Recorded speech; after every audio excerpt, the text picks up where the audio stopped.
전 세계에 계신 하늘팟 청취자 여러분 반갑습니다. 여러분의 친구 라쿤입니다. 안녕하세요. 우주 모든 것이 궁금한 나 궁금입니다. 네, 마태복음 마스터하기에 이어서 요한복음 마스터하기가 시작이 됐습니다. 지난주에 우리 요한복음 1장을 다뤘죠. 네, 맞습니다. 오늘은 이어서 요한복음 2장 진도를 나가려고 하는데요.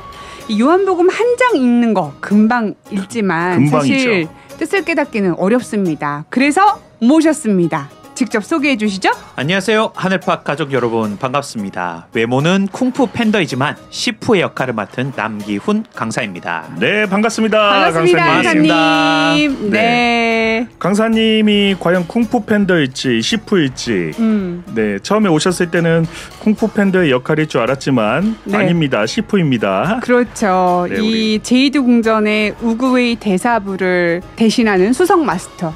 네. 마스터죠. 우리 시푸 마스터님이 네. 이제 저희에게 요한복음을 또 마스터 시켜줄 겁니다. 그렇죠. 그리고 하늘밭 가족들은 모두 포입니다. 포요? 포가 쿵푸판다의 이름입니다. 아, 그렇죠. 네. 네, 우리가 다 시푸님께 수련을 받는 느낌이 되겠네요. 네. 그러면 이 하늘밭 가족들의 눈높이에 맞는 교육은 어떤 걸 시켜주실 건가요? 원래 시푸 스승님은 만두로 교육을 시켜주셨는데 맛있는 것으로. 네. 맛있는 하나님의 말씀 외에는 제가 네. 드릴 것이 없어가지고요. 네. 네. 얼마나 맛있는지 한번 들어봐야겠죠? 네. 말씀 맛집입니다. 자, 그러면 오늘 요한복음 2장으로 가보겠습니다. 요한복음 2장을 성경책에서 주제별로 구분한 것을 보면은 첫 번째는 가나의 혼인잔치고요. 두 번째는 성전을 깨끗하게 하시다. 그리고 세 번째는 예수는 모든 사람을 아신다입니다. 그러면 가나의 혼인잔치 이야기로 가보겠습니다. 강사님, 예수님이 가나 혼인잔치는 왜 가셨을까요? 네, 예수님께서는 혼인잔치에 초청을 받아 갈릴리 지역의 가나로 제자들과 함께 가시게 됩니다. 가나 지역이 어디인지도 궁금하실 텐데요. 예수님께서 가신 가나라는 이 지역이 지금의 어디인지는 정확히 알 수가 없다고 합니다. 혹시 초콜릿의 원산지? 그거는 저 아프리카 쪽 네, 가나고요. 그쪽 가나는 아닙니다. 네. 저희가 이제 추정하기로는 네. 예수님께서 자라셨던 나사렛 근방에 지금은 카나라는 지역이 있는데요. 지명도 비슷하고 성경에서는 갈릴리 가나라고 말하고 있기 때문에 나사렛 근방이라는 것은 알 수 있거든요. 네. 그래서 나사렛 근방에 있는 이 카나를 오늘날의 사건의 현장인 가나라고 보통은 생각을 하고 있습니다. 그래서 이 카나라는 지역은 나사렛에서부터 6km 정도 떨어진 지역이라 성인 남성이 한두 시간 정도 걸으면 갈 수 있는 지역이기에 이 카나를 예수님이 가신 가나라고 추정하고 있지만 예수님이 가신 가나가 어디였는지가 중요한 것이 아니라 거기 있어지는 일들이 중요한 것이겠죠. 네, 일단은 이 가나 혼인잔치의 사건에서는 장소보다는 왜 이런 일이 발생했는지 원인을 찾는 것이 중요하다 이런 말씀인데요. 네, 맞습니다. 네. 그래도 가나라는 지역을 조금 친근하게 느끼려면 우리가 아는 사람이 살았다고 하면 확실히 받아들여지는 느낌이 조금 다르겠죠. 네, 네. 충분하겠죠. 네, 예수님의 부르신 제자들 중에는 갈릴리 출신들이 많이 있었는데요. 그 중에서 우리가 지난 시간 요한복음 1장에서 예수님의 제자로 부름받았던 나다나엘이 바로 가나 사람이었습니다. 나다나엘이 가나 사람이라고 하니까 왠지 가나가 인천 같은 느낌이에요. 네. 너무 좋네요. 네, 우리 시프 스승님을 찾으려면 인천. 그렇습니다. 네. 저보고 싶으면 여러분 네. 인천으로 놀러 오세요. 네. 네.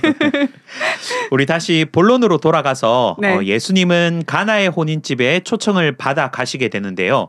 그곳에는 예수님의 어머니도 계셨고 예수님을 따르기로 했던 제자들도 함께 초청을 받아 참석을 하게 됩니다. 그런데 여기서 문제가 하나 생기는데 잔치집에 준비했던 포도주가 떨어지게 된 것입니다. 큰 문제네요. 이제 이때 예수님의 어머니가 예수님께 저희에게 포도주가 없다고 합니다. 그러자 예수님께서 여자여 나와 무슨 상관이 있나이까 내 때가 아직 이르지 못하였나이다 라고 대답하시게 됩니다. 분명히 이 예수님의 어머님 마리아는 이렇게 말했을 거예요.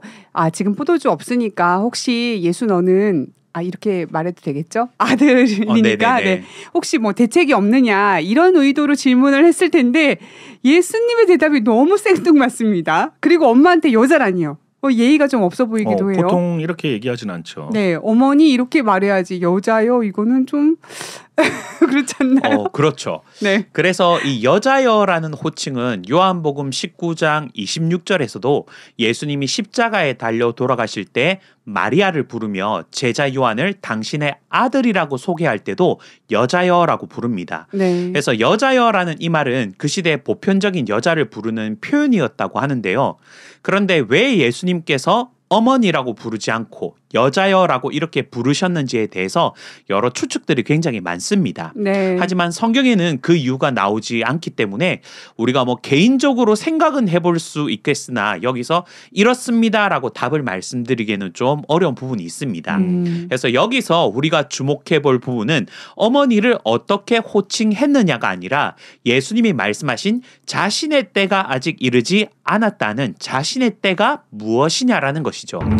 강사님께서는 어쨌든 성경을 근거로 해서 말씀을 해주시기 때문에 네. 성경에 나와 있지 않은 추측을 좀 하기보다는 자신의 때가 이르지 않았다라는 그 자신의 때에 대해서 또 한번 짚어보자는 건데 예수님은 왜 자신의 때가 이르지 않았다고 하셨을까 좀 궁금해지거든요. 말이 앞뒤가 또 안 맞는 것 같기도 하고요. 네, 맞습니다.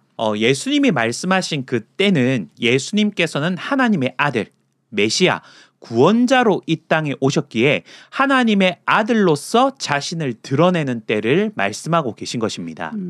일단 예수님이 요한복음 1장에서 제자들을 선택하셨잖아요. 그리고 세례 요한한테 세례를 받으면서 하나님의 아들이라는 증거를 받았는데도 왜 내 때가 이르지 않았다 이렇게 말씀하셨는지 궁금하거든요. 아직 나의 메인 무대가 아니다. 네, 맞죠. 네. 그런 거예요? 네, 딱 그런 표현입니다. 네. 네, 이 부분은 요한복음에 등장하지 않는 내용이라 조금 혼란스러울 수도 있는데요. 이 내용이 마태복음 4장에는 잘 나와 있습니다. 제가 첫 시간에 사복음서는 4개의 시선으로 예수님을 기록하였기 때문에 우리가 입체적으로 살펴볼 수 있다 하지 않았습니까? 네. 바로 이때가 우리 다른 복음서가 좀 필요한 때거든요. 그래서 마태복음 4장에 보면 예수님이 세례 요한에게 세례를 받은 후 광야로 가서 40일간 금식하신 후 시험을 받으시는 내용이 나옵니다. 그 광야에서의 시험을 이기고 나니 세례 요한이 투옥되었다는 소식을 듣게 되고 마태복음 4장 17절에서는 이때부터 예수님께서 비로소 전파하여 가라사대 회개하라 천국이 가까웠느니라 하시면서 천국 복음을 증거하시게 됩니다.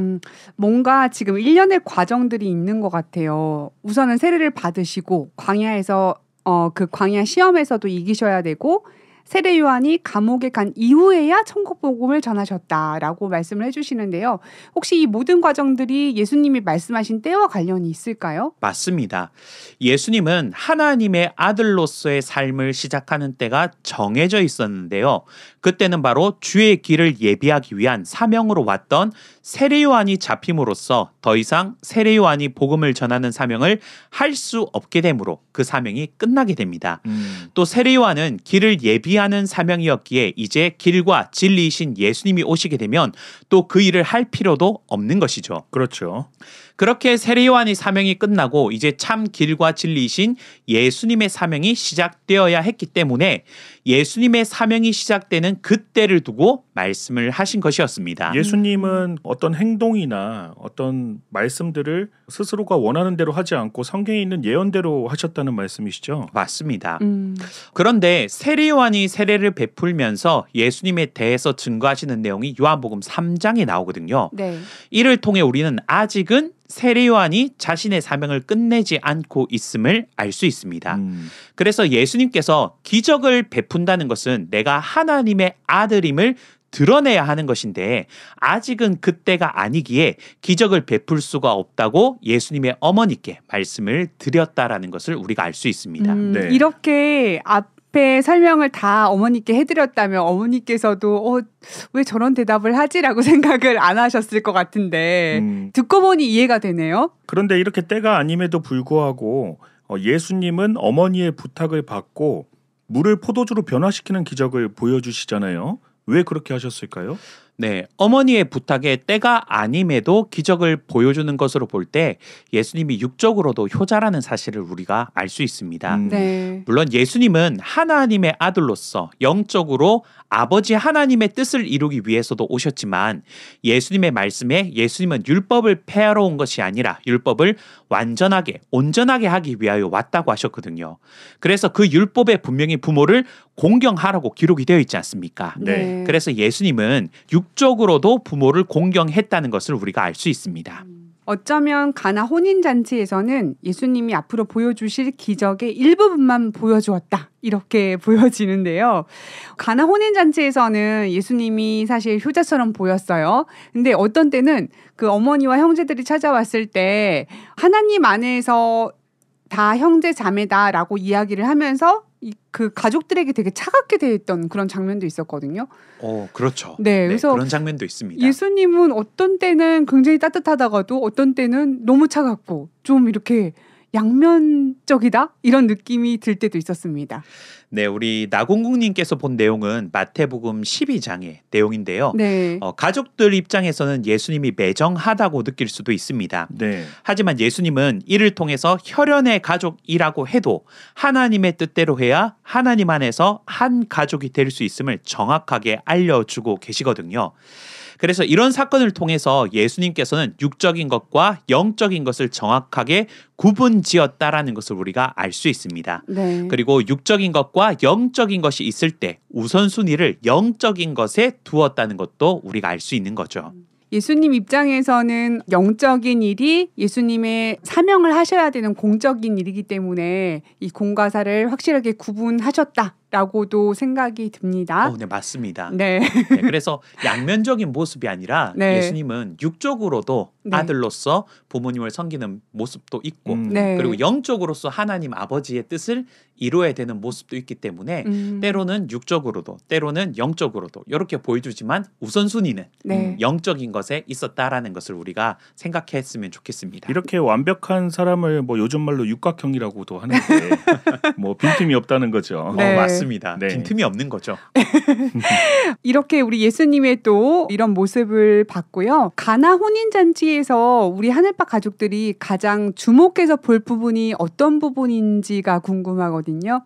네, 하나님의 아들이셨던 예수님이 육적인 부모의 말씀에도 잘 순종하셨다는 것과 그리고 예수님이 능력이 있으셨지만 모든 것은 하나님의 정해진 순리에 따라 행하셨다라는 것을 우리가 다시 한번 생각해 봤으면 좋겠습니다. 그래도 이 기적을 통해서 예수님과 함께 가나 혼인 잔치집에 갔던 제자들이 예수님께서 그리스도이심을 믿게 되는 일도 있어졌거든요. 네. 그래서 따르는 제자들을 위해서도 이제 막 따르기 시작했지 않습니까? 네. 네. 그래서 따르는 제자들을 위해서도 좀 이런 일이 필요하지 않았나 좀 생각해 보게 됩니다. 근데 사실 물이 포도주로 변하는 장면을 목격하게 되면 아 진짜 하나님의 아들이구나라는 믿음이 생길 것 같기는 해요. 그렇죠. 네. 네. 눈에 보이는 것도 필요하니까요. 그러니까요. 네. 더 뭔가 열심히 따르게 됐을 것 같아요. 네, 맞습니다. 그러면 이제 또 다른 사건으로 한번 넘어가 보도록 할게요. 성전을 깨끗하게 하시다라는 소제목의 요한복음 1장 12절에서 25절의 내용인데요. 예수님이 유월절이 가까운 때 예루살렘으로 올라가셨다는 이야기가 나옵니다. 근데 우리가 성탄절이나 부활절은 많이 들어본 단어인데 유월절은 다소 낯설거든요. 유월절이 생소하죠. 네. 어떤 절기인지 설명해 주실 수 있으실까요? 네, 우리가 유월절을 알아보려면 지금으로부터 3,500년 전 모세 때로 거슬러 올라가야 됩니다. 당시 이스라엘 백성들이 애굽에 사로잡혀 있을 때 하나님은 모세를 통해 이스라엘 백성을 출애굽시키는 일이 있는데요. 이때 애굽을 재앙으로 심판하시면서 이스라엘 백성들을 빼내시게 되는데 그 중에서도 마지막 재앙은 처음 난 것들을 사람이고 짐승이고 다 죽이는 심판이었습니다. 그때 어린 양의 피를 문설주에 바르고 안에서 어린 양의 살을 구워 먹는 이스라엘 백성에게는 재앙이 넘어가게 되고 그 다음 날 애굽에서부터 출애굽하게 되는 일이 있게 됩니다. 네. 이때 재앙이 넘어가고 애굽에서부터 나온 것을 기념하는 절기가 바로 유월절입니다. 그럼 역사가 꽤 오래된 거네요. 그렇죠. 네. 또 이때를 이스라엘 백성은 한 해의 시작일로 정하게 되거든요. 네. 그러다 보니 유월절은 이스라엘 백성들에게는 가장 큰 명절이었던 것입니다. 아, 이때가 그 3,500년 전에 실제로 있었던 일이고 이 일 이후에 이 유월절을 계속 기념을 해왔던 것이죠. 네, 그렇습니다. 음. 그래서 예수님 때로 보면 거의 1,500년 동안 이 절기를 계속 지켜왔던 거죠. 아, 네. 그러면 부활절, 성탄절보다 더 오래된 절기예요. 네, 맞습니다. 네. 그래서 모든 이스라엘 백성들은 유월절이 되면 예루살렘 성전으로 나와서 하나님께 제사를 드리는데요. 제사를 드리기 위해서 제물을 준비해서 예루살렘 성전에 있는 제사장들에게 제물을 드려야 했습니다. 아, 이게 제사를 드릴 때도 좀 뭔가를 준비해야 되네요. 네, 그렇습니다. 빈손으로 나오면 안 되거든요. 그렇죠. 네.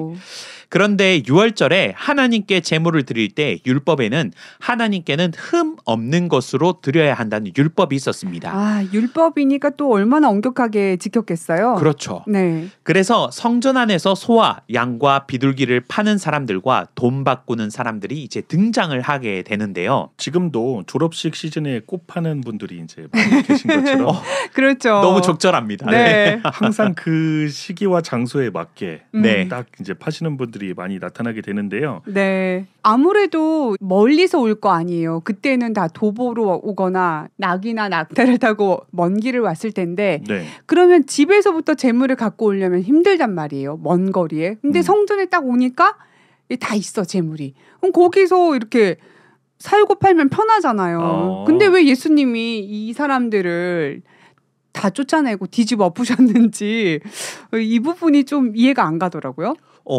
너무 적절합니다. 아까 우리 라쿤님이 딱 말씀하신 대로 우리가 이제 졸업식장 갈 때는 미리 꽃 싸들고 가는 사람들이 잘 없죠. 네. 왜냐면 어차피 가면 파니까. 파니까 네. 굳이 들고 가는 수고를 안 하는 것처럼 네. 우리가 그렇게 생각해 볼 수도 있을 것 같아요. 음. 그런데 만일 성전 안에서 장사하는 것이 예수님이 보셨을 때 정당한 것이라면 예수님이 이렇게까지 안 하셨겠죠.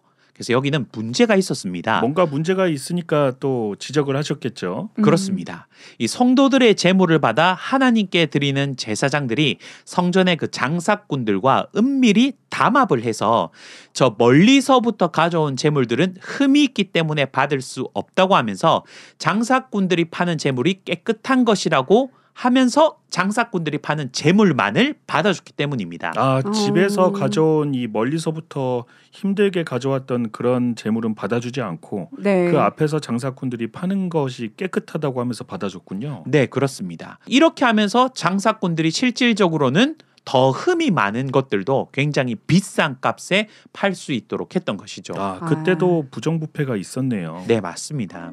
집 앞에서 파는 번데기도 네. 등산할 때는 한 2배, 3배 더 비싸게 주고 사야 되죠. 그런 거랑 비슷한 거죠. 네, 네. 그런 그리고 겁니다. 시즌 되면 원래 다 꽃값도 다 오르잖아요. 네, 맞습니다. 네. 그래서 생수 하나가 500원이지만 산꼭대기에 가면 뭐 2,000원씩 되고 그렇죠. 5,000원도 하고. 네. 결국은 제사장들이 장사꾼들한테 돈을 받았다는 얘기잖아요. 네, 맞습니다. 네. 장사하게 해주는 대신에 나한테 좀 줘. 이런 거죠. 한몫 챙긴 거네요. 네, 담합을 했던 거죠. 네. 원래는 우리 그 제사장들이 그러면 안 되죠. 안 됩니다. 음. 네. 제사장들이 어떤 그 종교의 본인 되어야 될 사람들이 장사를 같이 한 거네요. 그러면 네, 같이 성도들을 이용해서 쉽게 말해서 등쳐먹는 거죠. 그렇죠. 네. 오히려 말렸어야 되고 장사꾼들한테 여기서 장사하면 안 된다라고 했어야 되는데. 네. 그리고 정말 그 멀리서부터 짐승을 데리고 오기 힘든 사람들을 위해서 네. 정말 흠없고 깨끗한 것을 성도들을 위해서 뭔가 이렇게 장사를 했다라면 오히려 권장해 줄 수도 있었지만 네. 너무 비싸게 받아 먹었으니까요. 그러면 진짜 예수님이 보셨을 때 화가 나셨을 것 같습니다. 네. 네. 그리고 이제 거기 또 돈 바꾸는 사람들도 등장했지 않습니까? 네. 그래서 이 사람들이 누구냐면 유월절이 되면 제물뿐 아니라 이스라엘 사람들은 성전세를 하나님께 드려야 했습니다. 성전세라면 어떤 그 현금을 또 드려야 된다는 거죠. 네, 맞습니다. 이 성전세는 반세겔로 율법에 정해져 있는데요. 네. 네. 근데 이 세겔은 화폐 단위가 아니라 무게의 단위거든요. 몇 그램 이렇게요? 그렇죠. 그래서 성전에서는 이 세겔을 받기 위해서 화폐를 지정하게 되는데 네. 그 시대에는 굉장히 많은 화폐가 있었습니다. 네. 유대의 화폐인 문화가 있었고요. 또 그리스에서 만든 동전인 렙돈이 있었습니다. 네. 이 렙돈은 과부가 성전에 자신의 전 재산이었던 두 렙돈을 헌금하는 장면이 등장했거든요. 기억납니다. 네, 그때 이제 등장하는 단위가 렙돈이었습니다. 네. 그리고 또 그리스의 화폐 드라크마가 있었고요. 그리고 또 이스라엘은 그 당시 로마의 지배 아래 있었기 때문에 로마의 화폐 단위인 고드란트, 아사리온, 그리고 데나리온 등 이 화폐 단위들이 모두 성경에 등장하면서 그 시대에는 많은 화폐들을 사용하고 있었다라는 것을 우리가 알 수 있습니다. 아니, 이게 한 국가에 이렇게 화폐가 많으면 환전소가 굉장히 발달했겠어요. 네, 맞습니다. 네. 그런데 앞에도 말씀드렸지만 성전에 새로 내야 하는 반세겔은 어떤 화폐 단위가 아니라 무게였거든요. 네. 그래서 반세겔은 약 6g 정도인데 이 무게와 비슷한 동전이 있었습니다. 그게 바로 두로의 은전이었습니다. 네. 그래서 이 두로의 은전을 성전세로 사용하는 공식 화폐로 정하게 되었다고 합니다. 그래서 이 두로의 은전은 성경에는 두로의 은전이라고는 나오지 않지만 이 두로의 은전을 성전세로 받았을 것이라고 추측하고 있습니다. 그 시절에는 두루의 은전을 성전세로 받았을 것이라는 추측이 있다. 네. 근데 그때는 또 정치와 종교가 또 통합되었던 시대다 보니까 성전세라는 것이 지금 생각하면 세금이라고 또 생각해도 될까요? 네, 성전세라고 하는 것 자체가 세가 이제 세금이죠. 네. 네, 지금의 교회들도 세례 교인 헌금이라고 해서 이제 연말이 되면 총회와 노회에 보내는 헌금 금액을 정해서 하기도 하거든요. 그거랑 이제 비슷한 것이라고 보면 됩니다. 네. 그래서 다시 성전세로 돌아가서 보면 이렇게 여러 단위의 화폐를 사용하다 보니까 특히 여러 다른 지역에서 오는 사람들은 당연히 자신들이 사용하는 화폐를 가지고 오지 않겠습니까? 그렇죠. 뭐 그리스에서도 올 거고 그렇습니다. 주변 나라에서. 네. 그러다 보니 성전세를 내기 위해서는 성전에 와서 제사장들이 인정한 공식 화폐로 환전을 했어야 합니다. 네. 그런데 이제 그 성전세를 환전하는 가운데서 폭리를 취하는 일을 했던 사람들이 바로 돈 바꾸는 사람들이었습니다. 환율로 좀 장난을 쳤구나. 그렇죠. 네, 맞습니다. 그래서 이스라엘의 거룩한 절기에 하나님께 제사를 드리려고 나온 사람들에게 장사하여 폭리를 취하는 일을 하는 것을 예수님께서 보았기에 네. 내 아버지의 집으로 장사하는 집을 만들지 말라고 하시며 다 쫓아내셨고 또 마태복음 21장에서는 하나님의 집을 강도의 구렬로 만든다고 책망하시는 모습도 나옵니다. 근데 예수님 보셨을 때 정말 화가 나실만 하는 상황인 것 같아요. 그리고 제사장들이 혼내야 될 사람이 오히려 장사꾼들하고 담합해서 폭리를 취한다면 더 화가 나셨겠죠. 아마 제 개인적인 생각으로는 네. 처음에는 좋은 의도로 시작이 됐겠지만 이게 네. 점점 변질되고 점점 뭔가 폭리를 취하는 사람들이 늘어나고 이렇게 되었을 것 같아요. 우리가 뭐 성경에는 나오지 않지만 네. 보통 우리 사람의 역사가 다 그렇게 다 그런 식으로. 흘러가죠. 그렇죠. 그래서 아마 분명 처음에는 멀리서 오는 사람들을 위해서 네. 이제 조금만 더 받고 네. 이제 이렇게 파는 부분들도 있었겠지만 이제 시대가 지나면서 결국 사람의 욕심이 들어가니까 오히려 폭리를 취하고 이런 좀 안 좋은 모습들이 나타나게 된 것 같습니다. 네. 근데 이제 이익을 얻던 장사꾼들과 또 이 제사장들이 예수님 행동에 대해서 얼마나 화가 나겠어요. 그동안 잘 먹고 잘 살 수 있는 돈을 얻을 수 있었는데 가만히 있지 않았을 것 같은데 그 예수님의 행동에 대해서 반응이 어땠어요? 네, 이 장면을 본 유대인들은 예수님께 이제 질문을 하게 됩니다. 내가 무슨 권세로 이런 일을 행하는지 증거할 만한 표적을 보이라 하니 네. 예수님께서 요한복음 2장 19절에서 이 성전을 헐라 내가 3일 동안에 다시 일으키겠다고 말씀하시게 됩니다. 야. 아주 너무 어려운 얘기를 하셨네요. 네, 이 약간 허황된 이야기 같아 보일 수 있을 것 같아요. 표적을 보이라고 하니까 내가 여기 있는 이 성전을 다 무너뜨리면은 다시 3일 만에 이렇게 세우겠다라고 얘기를 한다면은 믿을 수 있었을까요? 오히려 뭐라고 했을 것 같아요. 라쿠님은 어떠셨을 것 같아요? 저도 절대 못 믿죠. 뭐 지금이야 이제 뭐 3D 프린터로 좀 집을 빨리 짓는다고는 하더라고요. 네. 근데 그 시대에는 절대로 3일 만에 뭐 작은 집도 아니고 하나님의 성전을 지을 수 있다는 건 말도 안 되기 때문에 그냥 거짓말을 한다고 생각했을 것 같아요. 네. 그리고 살짝 이 사람이 제정신이 아니구나라고 생각을 했을 수도 대화가 있을 것 안 되는구나. 같아요. 네. 네, 우리 아까 앞에 가나 혼인잔치 때도 살펴봤지만 네. 예수님의 어머니께서 물어보신 말과 예수님의 대답이 약간 달랐어요. 달랐죠. 뭔가 좀 생뚱맞다 싶었는데 여기서도 좀 어떻습니까? 좀 이상해요. 약간 다르다. 네. 좀 이상하죠. 네. 아마 요즘 예수님이 이랬으면 아마 금쪽 같은 내 새끼에 나가지 않았을까. 소통이 안 되는 아이. 네. 뭔가 이렇게 대화가 안 되는 사람. 네. 아마 요즘 사람은 이렇게 느끼셨을 수도 있겠지만 음. 정말 누가 들어도 예수님의 답변이 사실은 이해하기 어려운 게 맞습니다. 왜냐하면 유대인들도 예수님의 이 말을 못 알아들었거든요. 네. 왜냐하면 그들의 기준에서 성전은 예루살렘 성전, 즉 눈에 보이는 건물만 생각했기 때문에 46년 동안 지은 성전을 헐고 3일 만에 다시 일으키겠다는 예수님의 말씀을 이해할 수가 없었던 것입니다. 이건 진짜 누구라도 이해를 못했을 것 같아요. 왜냐하면 사람들 다 쫓아내놓고 네. 네가 무슨 권세로 그러냐 이러니까 갑자기 성전 성전을 헐라. 헐라. 내가 3일 만에 다시 일으키겠다. 이걸 이해하기가 사실은 쉽지가 않죠. 어렵죠. 네. 네. 심지어는 예수님을 따라다니는 제자들도 이 말을 들을 때는 이해 못했습니다. 그랬을 것 같아요. 우리 스승님 이건 좀 심했다. 맞습니다. 네. 그래서 요한복음에 보면 나중에 예수님께서 죽은 자 가운데서 다시 살아나셨을 때 이 말을 생각하며 믿었다라고 성경은 기록하고 있습니다. 그럼 이 시대의 유대인들과 그리고 예수님을 따랐던 제자들조차 알지 못했던 것이 하나님의 성전은 바로 건물이 아닌 예수님의 몸. 조금 더 자세히 말하면 바로 사람의 마음이 하나님께서 거하시는 성전이라는 그걸 몰랐던 거죠.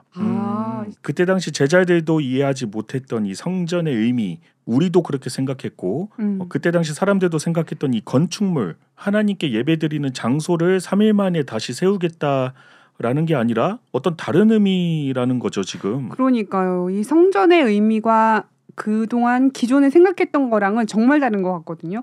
그러면 이 성전의 의미가 도대체 과연 무엇일까요? 네, 이제 성전의 의미에 대해서 그러면 지금부터 설명을 드려드리도록 하겠습니다. 네.